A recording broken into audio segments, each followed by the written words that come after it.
Hey, what's up, guys? Happy Championship Sunday. For me, this is my favorite NFL week of the year. I love watching these two back-to-back games today. So clearly you guys know who I'm rooting for. We got a tall task. That 49ers front four on the defense is good. Excited for the Chiefs-Titans game. Just what's not to like about today, right? Everything to like about today. Amen. And I'm guessing your Chiefs-Packers, you think today is where it's going to go, right? I do. That is where I've been saying, so I'm not going to back off now. All right. I do think the better teams win today, 49ers Chiefs, but I'll be honest, I've never wanted to be wrong so much in my entire life. So, God, I hope you're right and I'm wrong. I hope I can look at you at the end of the day and say you're good looking, I'm unattractive, all those things, and that you're the winner on this one. Can't wait. All right, guys. Before you set your DK lineups today, don't forget to go over and set your overlay fantasy sports lineups as well. Got a couple of different contests up for you today. We'll be breaking this one down as soon as we are done with the Draftkings video. Fun watching this website grow every single day that it's out there, guys. Plenty of entries to get in. This best record wins with 100 entries is going to fill up. And don't forget about the Slump Buster Challenge. You know, it's a little bit easier with NBA being up there every day, but you enter that same contest 20 times, you don't win once, boom, money going back in your pocket. Good luck finding anybody else that will do that for you. Literally can't beat it. I mean, I suppose you could win 20 days in a row and that would be beating it, right? Well, you can't beat the offer, I guess. Great point. All right, guys. Today, huh? What's that? Said someone's got jokes today, huh? A little bit.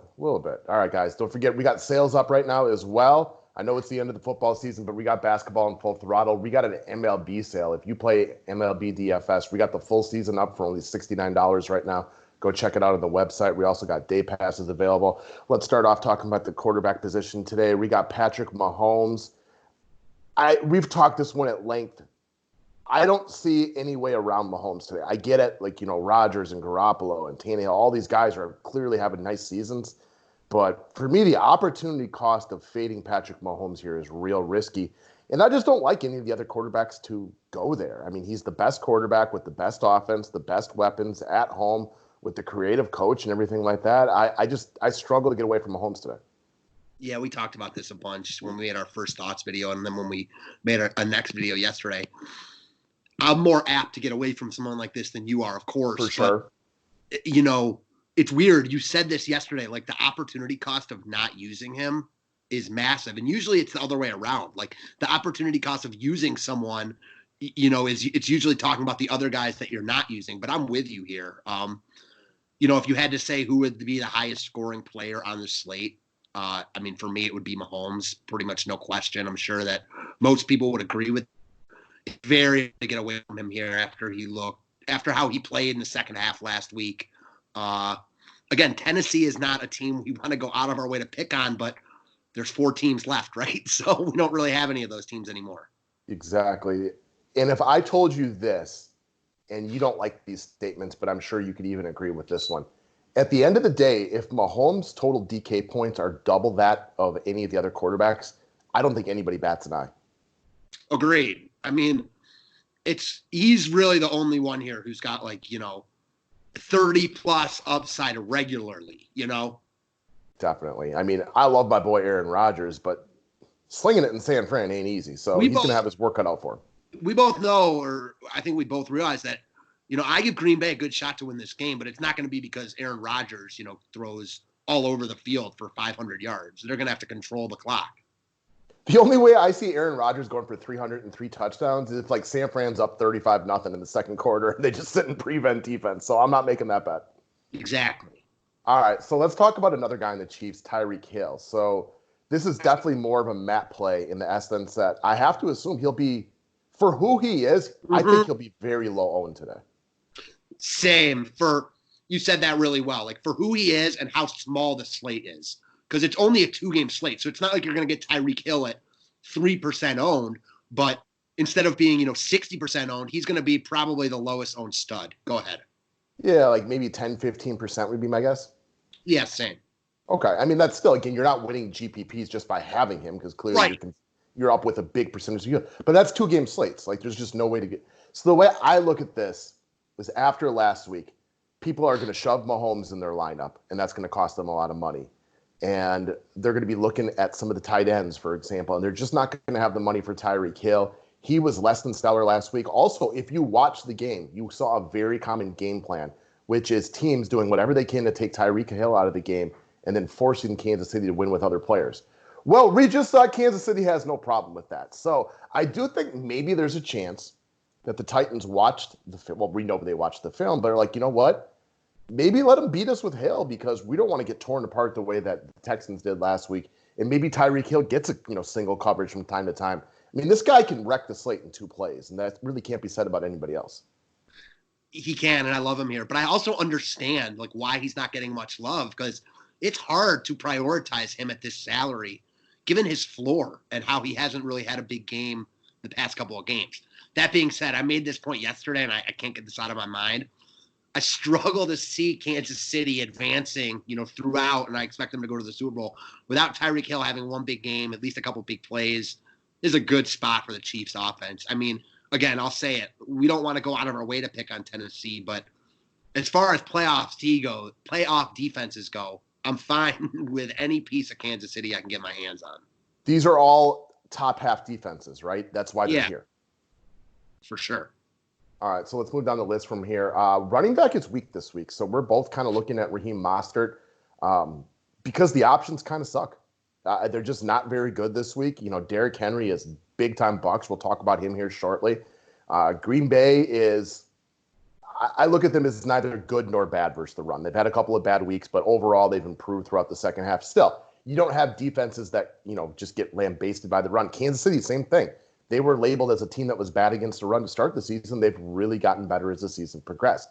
So the key things with Mostert, he's pretty good, but he's also dirt cheap, and he really helps you build – Shanahan has shown he's going to ride the hot hand. So it could be Coleman, it could be Breida, it could be Mostert, it could be all of them. San Fran wants to run the ball. I'm sure Green Bay doesn't want to let them run the ball, but there are a lot of things I don't want to let happen that happen anyway. So, that's just kind of the nature of the beast right here. He's 4,300. He fits nicely into any lineup.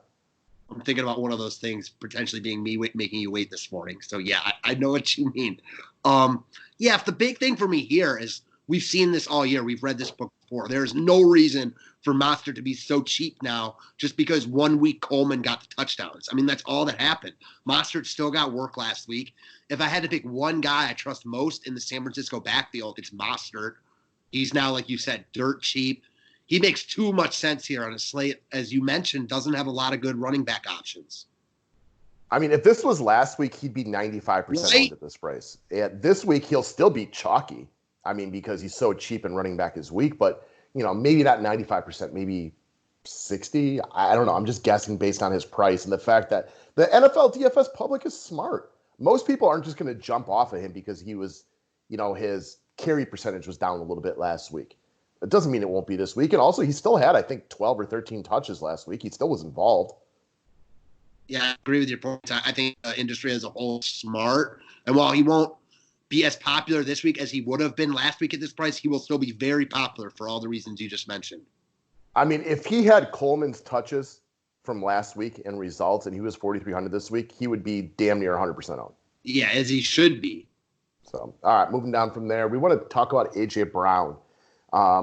2 catches in 2 games. That's hard to roster a guy who just has not been involved in the playoffs. Do you think, maybe he's not playing well? Is the moment too big for him? Or is it a byproduct of, I think Tannehill's only thrown the ball twice throughout the playoffs. Is that correct? Yeah, right. Once in each game. Exactly.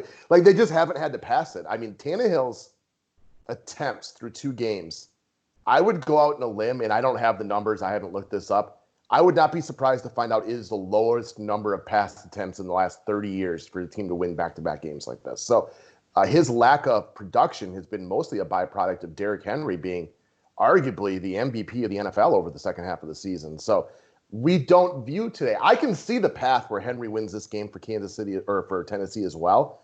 But I could also realistically, we know how good Kansas City is. All of a sudden, Tennessee's down 10, 13, 14 points. They got to sling it a little bit more. And you have to also assume that Kansas City is going to do everything in their power to force Tennessee to throw it.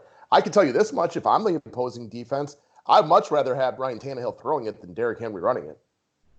Definitely. Again, I agree with all your points, which is rare, but I figured I would because we talked about the slate a bunch. So I think we see a different game script today, and it's hard to, say Tennessee is going to be down big to anyone because they played so well. And I don't think Kansas City necessarily rolls them today. But as you've alluded to a number of times, they are going to need to throw today. Brown made big play after big play all year. He hasn't had, a good first couple playoff games, no doubt about it. But as you said, they haven't needed to throw. It's interesting. You said something to the effect of, is the moment, too big for him? We don't know because we don't know A.J. Brown. But I don't view, maybe this is a fault of my own, I don't view this like as a guy in like the NBA who has the ball in his hands a lot. Just different sports because athleticism is so much more in play in football. So maybe the moment is too big for him. We have no idea, but probably it's not. He had a really good year. I love his price tag here. In a game that Tennessee is going to need to throw, they get Brown the ball, and he made a bunch of big plays this year. Not going to be surprised if he makes another one today. Right. That's a good point right here. He's 5,200, so he's dirt cheap. This is a guy who is he's a stud, right? Like he is a stud in the making. And his lack of production throughout the playoffs, I don't think, like, again, we said, like, the moment's too big for him. We have no reason to believe that there's any validity to that argument. And I haven't even heard that argument. It's just been a byproduct of Tennessee not needing to throw the ball. They went up to Foxborough. They played a New England Patriots team who's elite against the pass, but very, very suspect against the run. Did their thing. They were winning the whole game against Baltimore for the most part, so they just ran the ball with Derrick Henry. Derrick Henry, I went back and really evaluated this. In my mind, if you took out the front half of the season, he's the MVP of the league right now. Now, again, Lamar Jackson did it for a lot longer, so he's the real MVP, but Derrick Henry has controlled these playoffs. They just haven't had to throw it. They're probably going to have to throw today. And you also think about how he has affected their passing game. I don't disagree with that statement at all.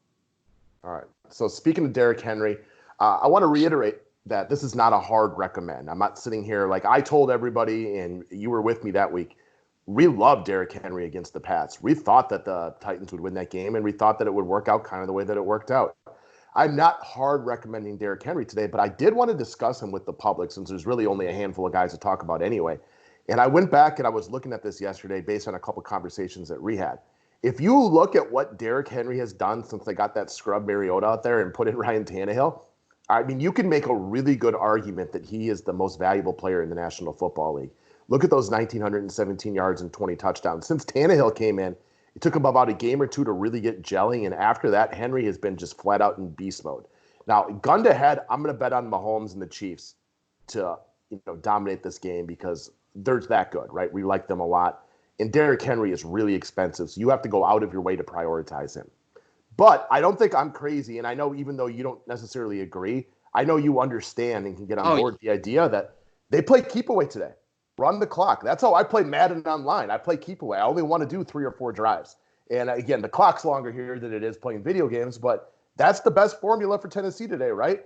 Don't let Mahomes have the ball. And Derrick Henry, as much as the Chiefs want to stop him, you don't think the Ravens and Pats wanted to do the same thing? Exactly, man. I mean, that's the point. And we can sit here and say all day, like, the Chiefs are better than the Titans. We don't expect Tennessee to win, but most people didn't expect Tennessee to win last week. I mean, and that's just the fact of the matter. They beat a very good Baltimore team last week. I know a Baltimore team that you had coming out of the AFC at least a couple weeks ago. So very impressive on their 3 months ago.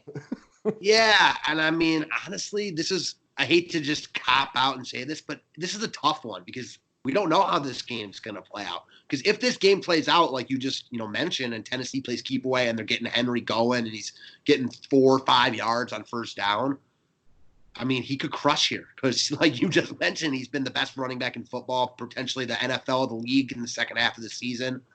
So there's definitely a lot to like here. And there's also certainly reasons to hop off here. If you think that the Chiefs roll, and he's really expensive, he's hard to afford. So this is at least for me, the biggest question mark of the slate.